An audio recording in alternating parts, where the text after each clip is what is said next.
Hello, good evening friends. कसे आहात सगळेजण? आज एक छान असा विचार मांडा असं वाटतो की आपल्या आयुष्यामध्ये असे खूप लोक असतात की जे स्वतः असमाधानी असतात आणि त्याच्यामुळं अविचारी पण असतात. तर असे अविचारी आणि असमाधानी लोक जर आपल्या आयुष्यामध्ये आले तर ते आपलं आयुष्य नक्कीच बरबाद करतात आणि आपलं आयुष्य पूर्ण वाळवीसारखं पोखरून टाकतात, की ज्याच्यामुळे आपल्याला समोर कुठला चांगला रस्ता आहे, वाईट रस्ता आहे ते सुद्धा आपल्या लक्षात येत नाही आणि आपण मग प्रसंगी वाईट मार्गाला लागतो. किंवा जर शहाणा असेल तर तो योग्य वेळी ती वाट ओळखतो आणि चांगल्या वाटेवर आपले पाय चालवतो.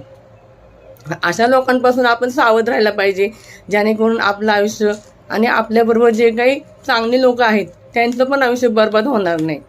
कसा वाटलं मग आजचा विचार? आवडला असेल तर मला कमेंट करा आणि आपल्या चॅनलला सबस्क्राईब करा. थँक्यू. बाय.